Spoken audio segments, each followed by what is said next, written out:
নমস্কার, আমি প্রদীপ কুমার সেন, প্রদীপ শাস্ত্রী। দর্শক বন্ধুগণ, আজকে আমি আপনাদের সঙ্গে আলোচনা করব অক্ষয় তৃতীয়া সম্পর্কে। বৈশাখ মাসের শুক্লপক্ষের তৃতীয়া তিথিকে অক্ষয় তৃতীয়া বলা হয়।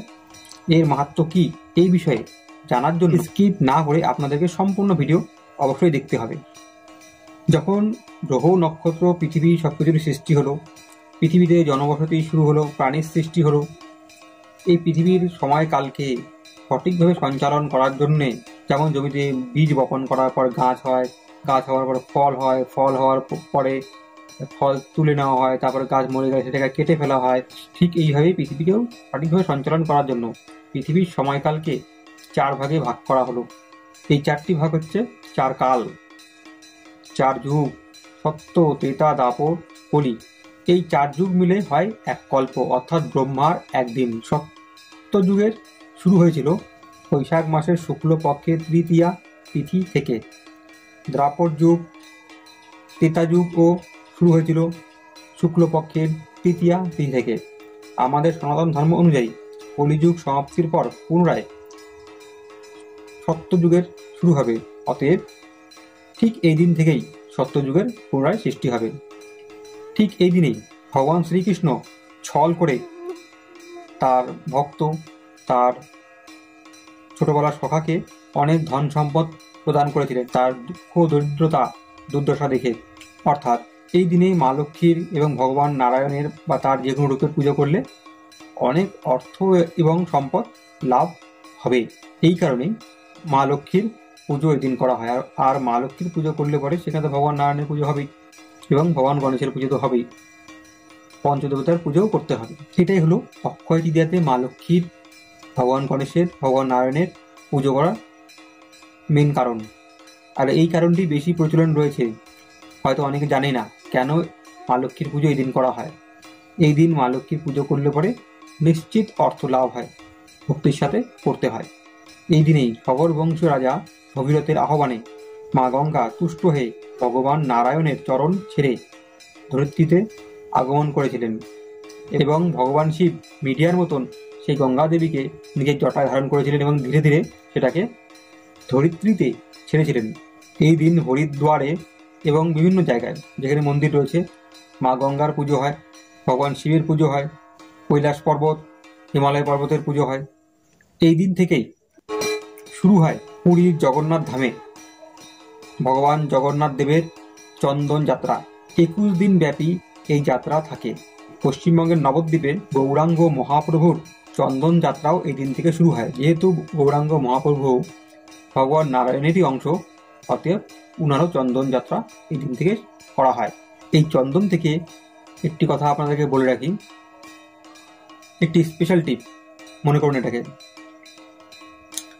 যদি কোনো ব্যক্তি জগন্নাথ পুরীতে এই সময় যদি যান, জগন্নাথ দেবের শরীরে যে চন্দন লেপন করা হয়, সেই চন্দন সামান্য যদি লাভ করতে যদি পারেন, এবং সেই চন্দনকে কোনো একটি রূপোর কবজে হোক বা সোনার কবজে আপনি ভরে সাথে যদি রাখতে পারেন, গলাতে বা হাতে, তাহলে সেই ক্ষেত্রে রাহু গ্রহ কোনোদিনও আপনাদেরকে অ্যাটাক করতে পারবে না। কারণ ওটা ব্রহ্মের অংশ। এমনিতেও চন্দন একটু শুভ জিনিস। সাদা চন্দনে রাহু তুষ্ট হয়, রাহুকে তুষ্ট করার জন্য সাদা চন্দনের শিকড় ধারণ করাই হয়। তার মধ্যে ভগবান শ্রীকৃষ্ণের শরীরের চন্দন তার সঙ্গে থাকলে পরে ব্রহ্মের জিনিস, আপনাকে রাহু কোনোদিনও অ্যাটাক করতে পারবে না। তবে পান্ডারা এত সহজে দিতে চায় না। আপনাকে হয়তো বলবে ঠিক আছে আমি এনে দেবো, ওরকম করে রাজি হবেন না। ওভাবে রাজি হলে পরে আপনাকে ঠকতে হবে। আপনাকে বলতে হবে যে 500 টাকা বেশিও যদি নাও তুমি, আমার সামনেই তার শরীর থেকে তুলে দাও, ওটাই কাজ করবে। আর যদি বললো যে এনে দেবো, তাহলে এনে দিল, তাহলে বাড়ির থেকে এনে আপনাকে বলে দেবে যে মন্দির থেকে এনেছি।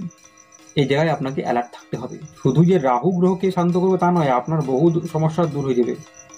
এই দিন যারা ভগবান নারায়ণের ভক্ত, শুধু ভগবান নারায়ণকে ছাড়া আর কিছু বুঝে না, তারা ভগবান বিষ্ণুর পুজো এবং জপ দিয়ে হোমও করতে পারেন, এমনটিও করার বিধান রয়েছে।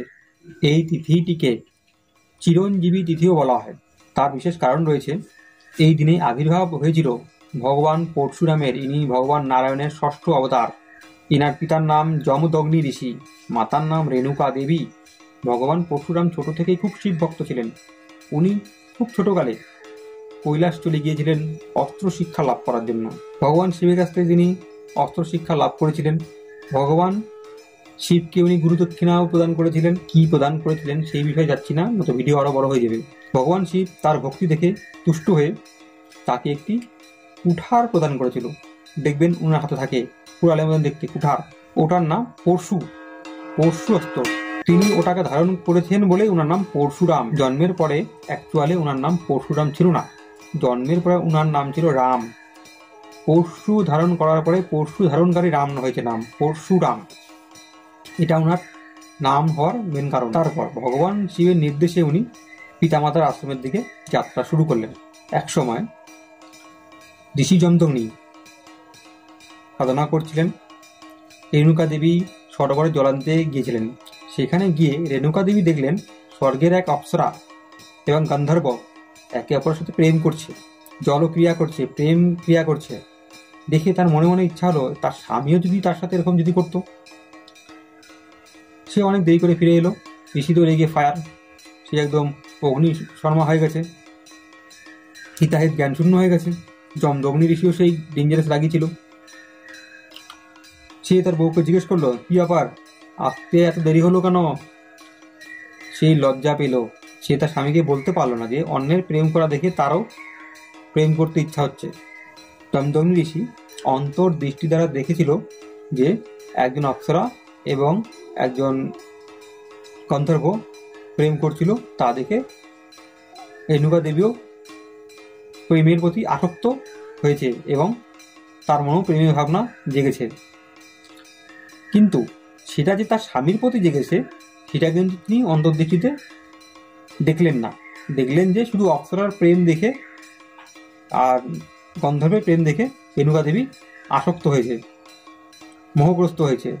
এখানে বোঝার ভুল হয়েছিল। তখন যমদগ্নি ঋষি রেগে গিয়ে অন্যান্য ছেলেদেরকে বলল, তোমার মাকে বধ করো। ছেলেরা রাজি হলো না, বলল কি করে মাকে বধ করব, এটা শাস্ত্র বিরোধী কাজ। তখন যমদগ্নি ঋষি রেগে আরো বেশি ফায়ার হয়ে গেল। ঠিক এমন অবস্থায়, এমন সময় সেখানে উপস্থিত হলেন পরশুরামধারী ভগবান পরশুরাম। পরশুরামকে দেখে যমদগ্নি ঋষি পুরা খুশি হলো। দেখেই সে বলল, তুমি এসেছো ভালো সময়।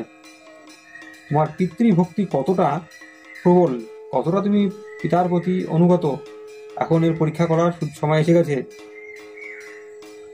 সে বলল, তোমার মাকে হত্যা করো। পরশুরাম একটু দুঃখিত তো হলো ঠিকই, পিতা আদেশ করেছে তাই সে প্রথম ভগবান শিবের দেওয়া পরশু দিয়ে শিরচ্ছেদ করে দিয়েছিল। তারপরে পরশুরাম অনেক দুঃখিত হয়ে যায়। তার পিতৃভক্তি দেখে তার পিতা পরম তপস্বী যমদগ্নি ঋষি বললেন, এই বৎস, বলো তুমি কি চাও। তখন পরশুরাম বললেন, আজকের দিনে আমি যে আমার ভাই এবং মাকে যে হত্যা করলাম, যদি সম্ভব হয় তাহলে আপনি এদেরকে পুনরায় জীবিত করে দেন। এমনটি করলে পরে আমি ভাতৃহত্যা মাতৃহত্যার থেকে মুক্ত হব। তার এই বচন শুনে যমদগ্নি ঋষি দিব্য শক্তির দ্বারা তাদেরকে পুনরায় জীবিত করল এবং পরশুরামকে আশীর্বাদ করেছিল যে তুমি চিরঞ্জীবী হবে, যতক্ষণ পর্যন্ত এই কল্প থাকবে, কলিযুগ সমাপ্তি না হবে, তুমি এই ধরতিতেই থাকবা। তো সনাতন ধর্ম অনুযায়ী ভগবান পরশুরাম আজও জীবিত, কোথায় আছে কেউ বলতে পারবে না। কারো যদি 3 নম্বর চোখ জাগ্রত যদি হয়, অন্তর্দৃষ্টি জেগে যদি ওঠে, একমাত্র সেই যদি বলতে পারে। তাছাড়া জেনারেল কোনো মহাপণ্ডিতের দ্বারা এটা বলা সম্ভব নয় যে উনি কোথায় আছে, উপরে আছে নাকি ধরতিতে আছে। তো সনাতন ধর্ম অনুযায়ী উনি চিরঞ্জীবী, আমরা এটাই জানি। এই জন্যে ওনার মৃত্যু দিবস পালন করা হয় না, কারণ উনি অমর, কলিযুগ অবধি উনি অমর, হনুমানজির মতোই। শুধু উনার জন্মদিন পালন করা হয়, যেমন ভগবান শ্রীকৃষ্ণের জন্মাষ্টমী পালন করা হয়, তার তিরোধান দিবসও হয়, কিন্তু ভক্তরা সেটাকে পালন করে না, কারণ দুঃখের বিষয় বলে। ভগবান পরশুরামের শুধু জন্মবার্ষিকী পালন করা হয়, যাকে ভগবান পরশুরাম জয়ন্তী বলা হয়।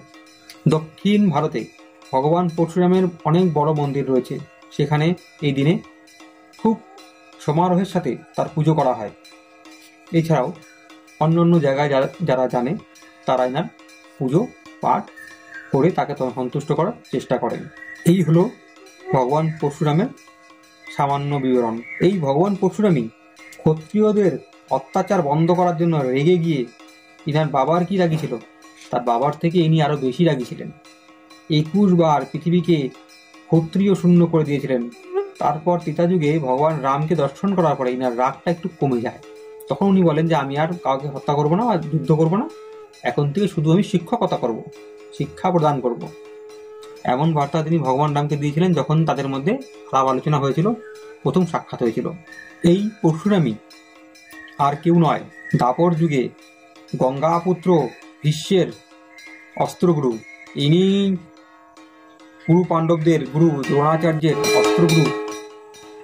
ইনি সূর্যপুত্র কর্ণের অস্ত্রগুরু। আপনারা চিন্তা করে দেখুন, মহাভারতের সময় দাপর যুগে এই সকল বীররা কত শক্তিশালী ছিল। এনাদের সবারই অস্ত্রগুরু হচ্ছে ভগবান পরশুরাম। তাহলে তিনি কতটা পাওয়ারফুল, কতটা গুরুত্বপূর্ণ পার্সোনালিটি।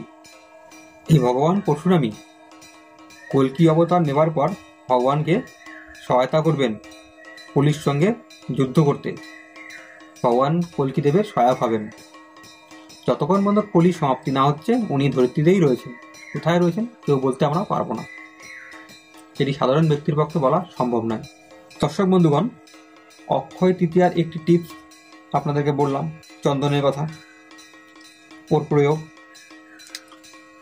আরেকটি স্পেশাল টিপস আপনাদেরকে বলবো, অনুগ্রহ করে ভিডিওটিকে স্কিপ করবেন না। তার আগেই প্রত্যেক দিনের মতোই দর্শক বন্ধুগণ, আপনাদের কাছে বিনীত অনুরোধ, দেখুন ভিডিওর নিচে একটি এরকম চিহ্ন রয়েছে, সেখানে টাচ করে ভিডিওটিকে অবশ্যই লাইক করুন। দেখুন ভিডিওর নিচে একটি কালো মোটা স্পটের মধ্যে সাদা রঙের লেখা রয়েছে সাবস্ক্রাইব, সেখানে টাচ করে অবশ্যই চ্যানেলটিকে সাবস্ক্রাইব করে সঙ্গে থাকুন। দেখুন সাবস্ক্রাইবের পাশে একটি বেলের চিহ্ন রয়েছে, সেই বেলে টাচ করুন, দেখবেন একটি পেজ খুলে যাবে। সেই পেজের প্রথম অপশন অলকে টাচ করে রাখুন। এমনটি করলে কি হবে, নেক্সট ভিডিওর আপডেট বা নোটিফিকেশন আপনারা অটোমেটিক্যালি পেয়ে যাবেন। যেহেতু আমরা জগৎগুরু ভগবান শিব, ভগবান শ্রীকৃষ্ণ, তার অবতার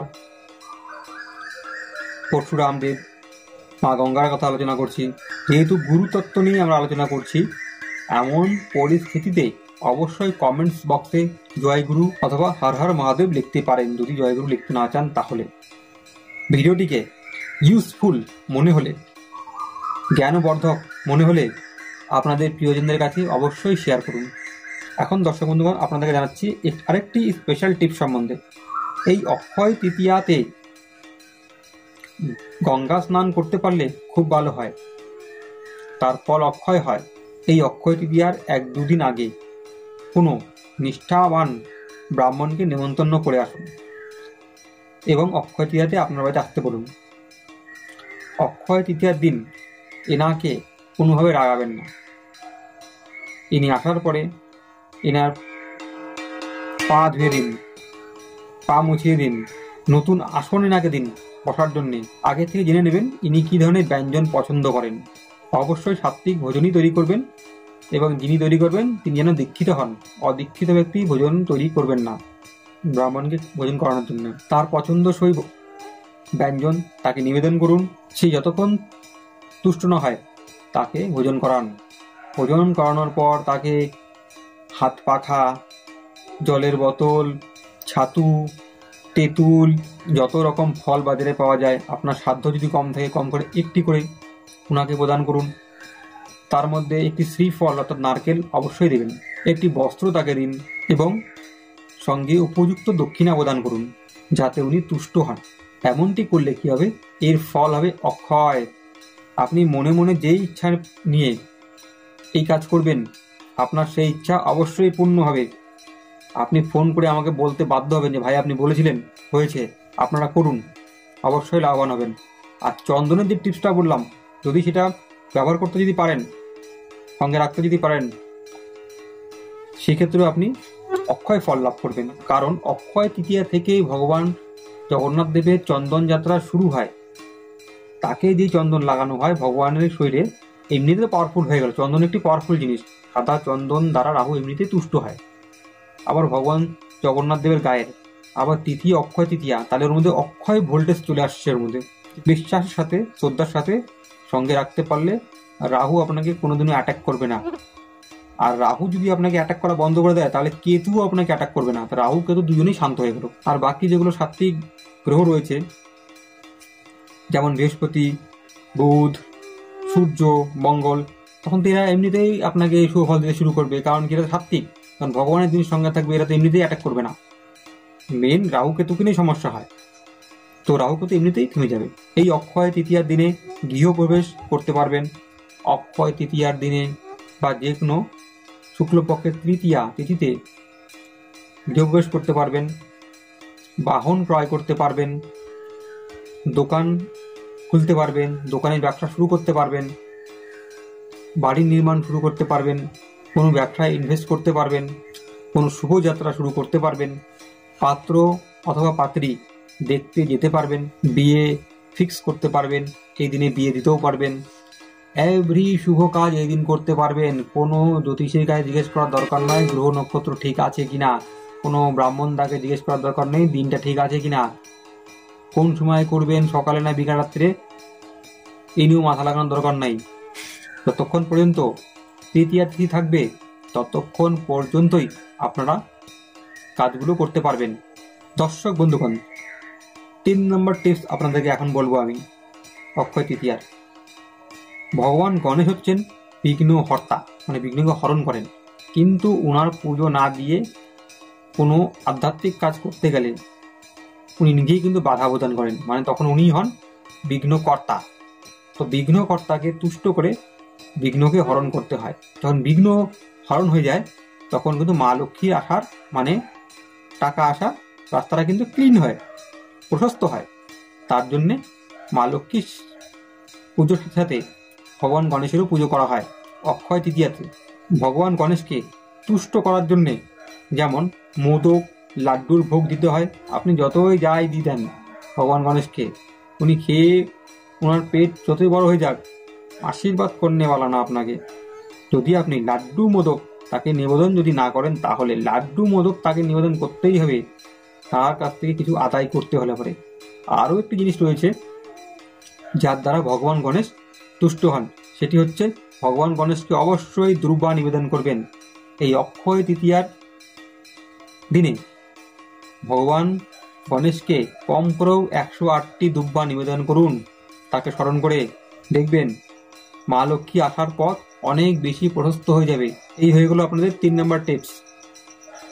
তো দর্শক বন্ধুগণ, আশা করি এতক্ষণ আপনারা অবশ্যই ভিডিওটিকে লাইক করে দিয়েছেন, কমেন্ট, শেয়ার, সাবস্ক্রাইব করে নিয়েছেন।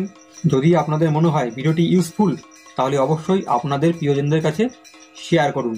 অক্ষয় তৃতীয়ার দিন কোনো খারাপ কাজ করবেন না, যদি করবেন তো তার ফল কিন্তু অক্ষয় হয়ে থাকবে। এই দিন করা কোনো পাপ কাজ বা ভুল কাজ খণ্ডাতে পারে এমন সাধ্য কারো নেই, কারণ সেটা অক্ষয় হয়ে থাকবে। চিরঞ্জীবী তিথি এটা এটা এটা চিরঞ্জীবী তিথি। ভুল করেও এদিন যদি একজন ব্যক্তিকে জানোয়ার যদি বলে বসেন,